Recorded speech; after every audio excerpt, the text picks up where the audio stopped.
Hi friends, welcome to మన Bommarillu. Upcoming రివ్యూలోకి వెళ్ళిపోదాం. గగన్ భూమిని కాపాడి లోయలో పడిపోవడంతో శరత్ చంద్ర అండ్ ఎస్పి సూర్య ఇద్దరు కలిసి భూమిని హాస్పిటల్లో అడ్మిట్ చేస్తారు. భూమి హాస్పిటల్లో ట్రీట్మెంట్ తీసుకున్న తర్వాత స్పృహలోకి వస్తుంది. శరత్ చంద్ర భూమిని చూసి, భూమి ఇప్పుడు నీకేం కాలేదు కదా అని అడుగుతారు. గగన్ బావ ఎక్కడ నాన్న అని అడుగుతుంది భూమి. చూసావా సూర్య, ఇంకా ఆ మోసగాన్నే ఈ భూమి నమ్ముతుంది, వాడి గురించే కలవరిస్తుంది.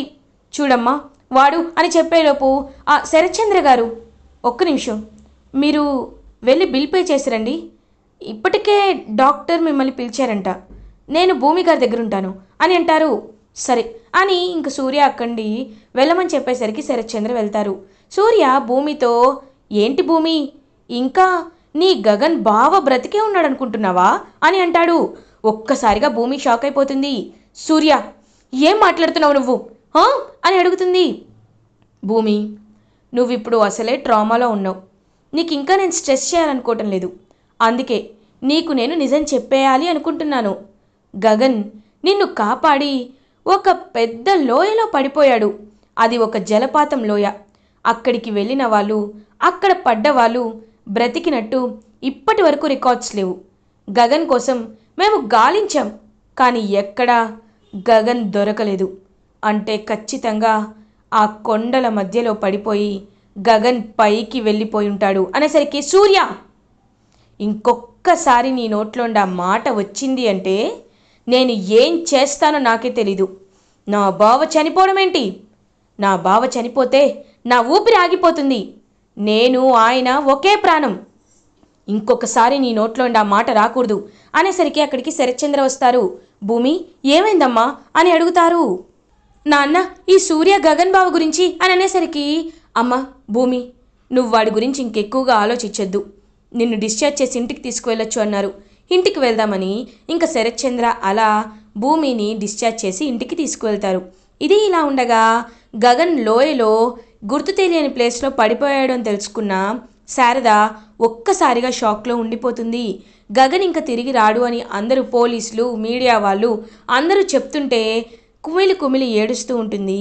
శారద, లేదు, వాడెక్కడో బ్రతికే ఉన్నాడు, నా గుండె ఇప్పటికీ అదే చెప్తుంది అని పాపం శారద చాలా బాధపడుతుంది. ఈ విషయం తెలుసుకున్న తార కూడా షాక్లో ఉండిపోతుంది.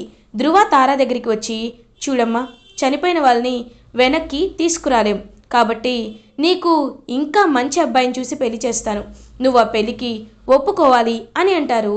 ధ్రువ, లేదన్నయ్య, నేను ఎప్పటికీ గగన్ గారిని ప్రేమించాలి, పెళ్లి చేసుకోవాలి అనుకున్నాను. గగన్ గారు లేని ఈ ఊర్లో నేను ఉండాలి అనుకోవటం లేదు, కాబట్టి నేను ఇక్కడ ఉండను, నేను యుఎస్ వెళ్ళిపోతాను అని తార ఇంకా ఎవరికీ చెప్పకుండా, వాళ్ళ అన్నయ్యకి చెప్పి ఇంకా గగన్ లేడేమోనని అలా ఇంకా నమ్మేసి యుఎస్ అయితే వెళ్ళిపోతుంది అందరికీ దూరంగా. ఇది ఇలా ఉండగా కొన్ని డేస్ పాస్ అవుతాయి. ఇంకలా గగన్ ఒక మారుమూల అడవిలో ఉంటాడు. అడవిలో అలా కళ్ళు తెచ్చి చూసేసరికి చుట్టూ కొంతమంది అడవి జాతి మనుషులు కనబడతారు. నేను ఎవరు, ఎక్కడున్నాను అని అడుగుతారు.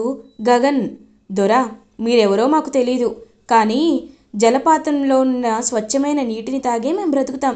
అక్కడి నుండి మీరు ప్రవహించుకుంటూ కొట్టుకుంటూ వచ్చారు దొరా, ఇది భద్రాచలం అడవి అని అంటారు. ఏంటి, భద్రాచలమా? నేను ఉండేది హైదరాబాద్లో కదా అని అంటారు గగన్. మీరు ఉండేది అక్కడే అయ్యుండొచ్చు, కానీ ఆ జలపాతం ఇక్కడి వరకు పారుతుంది అని అంటారు. దొరా, మీరు హైదరాబాద్ వాసులు అంటున్నారు, కానీ మీకు ఇంకా వైద్యం అవసరం, ఎందుకంటే మీకు తలకి ఒంటికి చాలా గాయాలు అయ్యాయి, మీరు ఇప్పుడు కూడా ఇంకా జాగ్రత్తగా ఉండాలి, పూర్తిగా మీకు నయమైన తర్వాత మేం మిమ్మల్ని తీసుకువెళ్తాం అని చెప్తారు. ఇంకా అలా గగన్ అయితే ఆలోచనలో పడతాడు. పాపం అలా కాస్త బయటికి వచ్చి చూసేసరికి భూమి కనిపించినట్లు అనిపిస్తుంది గగన్కి. భూమి అని భూమిని హక్ చేసుకుంటాడు. బావా, నిన్ను వదిలి నేను ఎందుకు ఉంటాననుకున్నావు బావా, నేను నిన్ను మనస్ఫూర్తిగా ప్రేమిస్తున్నాను బావా అని భూమిని హక్ చేసుకున్నట్లు అనిపిస్తూ ఉంటుంది గగన్కి. కానీ గగన్కి అక్కడ భూమి ఉండదు. భూమి, ఎక్కడ చూసినా నువ్వే కనబడుతున్నావు, ఏం చేసినా నువ్వే వినపడుతున్నావు, ఇదే నిజమైన ప్రేమ అంటారు. నిజంగా నేను నిన్ను మనస్ఫూర్తిగా ప్రేమించిన ఆ తారా వల్లే నిన్ను వదులుకోవాలనుకున్నాను భూమి. నువ్వు నా కోసం వస్తావని ఎందుకో నా మనసు చెప్తుంది భూమి, చెప్తుంది అని గగన్ పాపం ఆలోచించుకుంటూ ఉంటాడు. ఇది ఇలా ఉండగా భూమి ఇంకా కొన్ని పాంప్లెట్స్ తీసుకొని, ఇదిగో మా గగన్ బావ ఎక్కడున్నా మీరే తెలిసేలా చేయాలి అని అందరికీ చెప్తుంది. ఒక్కసారిగా ఇంకా అలా షాక్లో ఉండిపోతారనమాట శరత్చంద్ర, అమ్మ భూమి, వాడు కనపడకుండా పోయి 1 నెల దాటింది, అందరూ వాడు చనిపోయాడు అంటున్నారు. ఇంకా ఎందుకమ్మా, ఎందుకు నువ్వు ఇలా చేస్తున్నావు అని అడుగుతారు. నాన్న, బావ చనిపోలేదు, తప్పిపోయాడంతే. బావని నేను ఎలా అయినా కనిపెట్టి తీరుతాను. ప్లీజ్ నువ్వు నన్ను ఎక్కువగా ఈ విషయంలో స్ట్రెస్ చేయొద్దు అని చెప్పి ఇంకలా శరత్చంద్ర అయితే మాట కాదని భూమి ఇంకా బయలుదేరుతుంది. అలా భూమి బయలుదేరుతూ వెళ్తూ ఉంటే అప్పుడే భూమికి రాముల వారి కళ్యాణం కనబడుతుంది. రాముల వారి కళ్యాణం చూస్తుంటేనే మనసుకి చాలా ప్రశాంతంగా ఉంది. ఒకసారి భద్రాచలం మొక్కు ఉంది, అక్కడికి వెళ్ళాలి, వెళ్ళి నా బావ త్వరగా దొరకాలి అని నేను కోరుకోవాలి అని పాపం భద్రాచలానికి బయలుదేరుతుంది భూమి. అండ్ చెర్రీ కూడా తనతో పాటే వెళ్తాడు. సో భూమి చెర్రీ ఇద్దరు కలిసి భద్రాచలం అయితే రీచ్ అవుతారు. నా బావ ఖచ్చితంగా నాకు దొరకాలి అని చాలా మనస్ఫూర్తిగా కోరుకుంటుంది భూమి. ఇంకా అక్కడ కూడా పాంప్లెట్లు పంచొచ్చు కదా అని ఇంక కొన్ని తీసుకొచ్చేసరికి గాలికి గట్టిగా ఎగురుకుంటూ కరెక్ట్గా ఒక దేవుడి పాదాల దగ్గరికి పడుతుంది ఆ పాంప్లెట్ అయితే. ఆ కోయ వాళ్ళు ఎవరైతే ఉన్నారో అడవి జాతి వాళ్ళు చూస్తారు. చూసి ఇదేంటి, ఈ బాబు మా దగ్గరే ఉన్నాడు కదా అని అనుకుంటారు. భూమి వాళ్ళ దగ్గరికి వస్తుంది. మీకు మీకు ఈ ఫోటోలో ఉన్న వ్యక్తి తెలుసా, మీకు మా బావ తెలుసా అని అడుగుతుంది. అయ్యో ఎందుకు తెలియదు కూనా, గత నెల రోజులుగా ఇతనికి మేము వైద్యం చేస్తున్నాం అనేసరికి ఒక్కసారిగా అలా షాక్లో ఉండిపోతారనమాట భూమి. అంటే మా బావ మీ దగ్గరే ఉన్నారా, నేను నేను వెంటనే నా బావని చూడాలి అని చెప్పి ఇంక పాపం అలా బయలుదేరుతుందనమాట భూమి. ఇంకా భూమి అలా పరుగున వెళ్ళేసరికి గగన్ అలా ఇంకా నిద్రపోతూ ఉంటాడు. భూమి వెంటనే గగన్ దగ్గరికి వెళ్ళి గగన్ని హ్యాపీగా హక్ చేసుకుంటుంది. బావ నువ్వు బ్రతికే ఉన్నావని నాకు తెలుసు. ఇదిగో వాళ్ళందరూ నమ్మకపోవచ్చు, కానీ నేను నిన్ను ఎంతలా నమ్మానో నాకు మాత్రమే తెలుసు అని భూమి హ్యాపీగా ఫీల్ అవుతుంది. ఇంకా గగన్ అలా చూస్తూ ఉంటాడు భూమి వైపు. భూమి నువ్వు నిజంగా వచ్చావా, నాకు చాలా సంతోషంగా ఉంది అని పాపం భూమిని హక్ చేసుకుంటారు. అసలు ఏమైంది, ఎందుకు ఇలా జరుగుతుంది, ఏంటి అసలు మీ కథ ఏంటి అని చెప్పి అడుగుతారు. ఇంకా అలా అడిగిన వెంటనే భూమి చెప్పడం స్టార్ట్ చేస్తుంది. ఇలా కొన్ని అపార్థాల వల్ల మేము దూరం అయిపోయాం, అండ్ అది మాత్రమే కాకుండా ఇప్పుడు ఇలా జరిగింది అని అన్నీ చెప్పేసరికి ఒక్కసారిగా షాక్లో ఉండిపోతారు.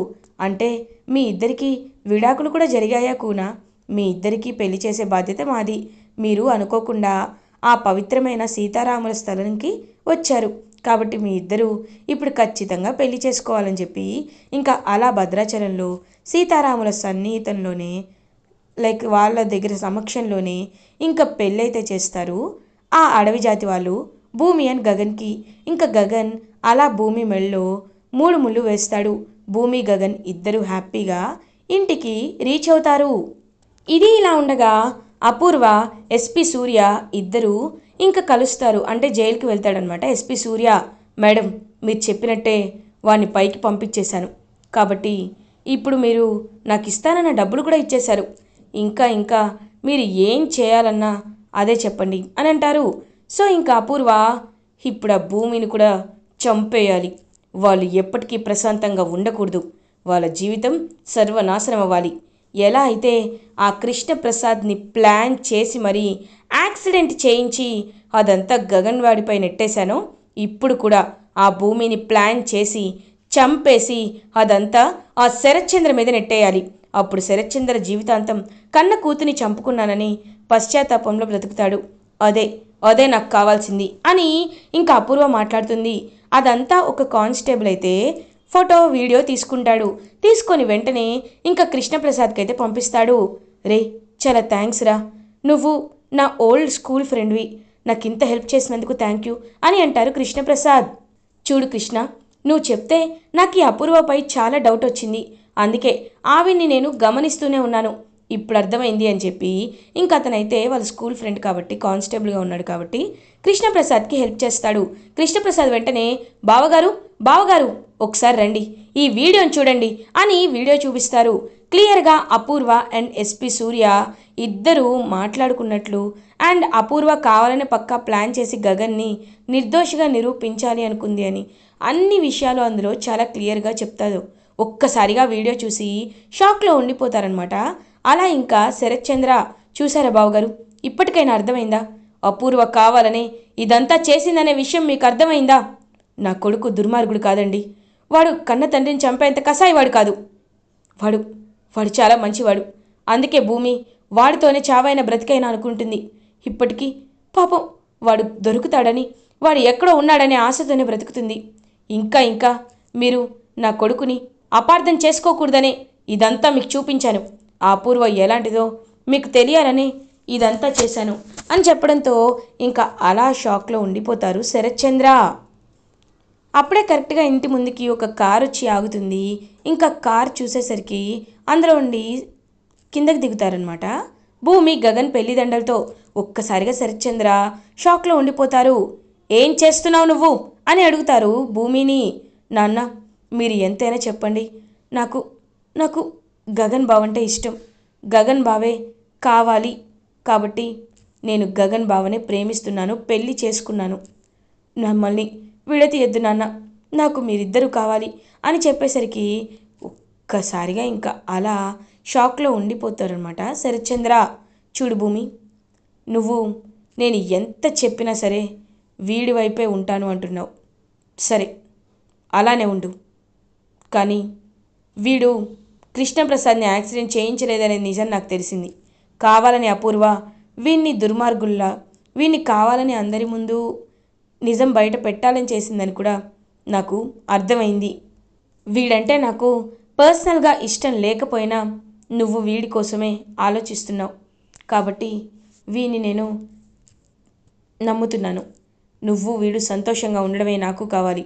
చూడు గగన్, నా నా కూతుర్ని నువ్వు కంటికి రెప్పలా చూసుకోవాలి. అప్పుడు మాత్రమే నేను నిన్ను క్షమిస్తాను అనేసరికి ఇంకా గగన్ పాపం చాలా అంటే చాలా హ్యాపీగా ఫీల్ అవుతారు. అలా గగన్ భూమి ఇద్దరూ హ్యాపీగా ఉండేసరికి చాలా అంటే చాలా హ్యాపీగా ఫీల్ అవుతారు కృష్ణప్రసాద్. అదంతా చూస్తూ కోపంతో రగిలిపోతూ ఉంటుంది నక్షత్ర. ఇలా ఎపిసోడ్ ఎండ్ అవుతుంది. ఫర్దర్ ఎపిసోడ్ రివ్యూస్ ముందుగా మీకు కావాలి అనుకుంటే మా ఛానల్ని సబ్స్క్రైబ్ చేసుకోండి. Thanks for watching.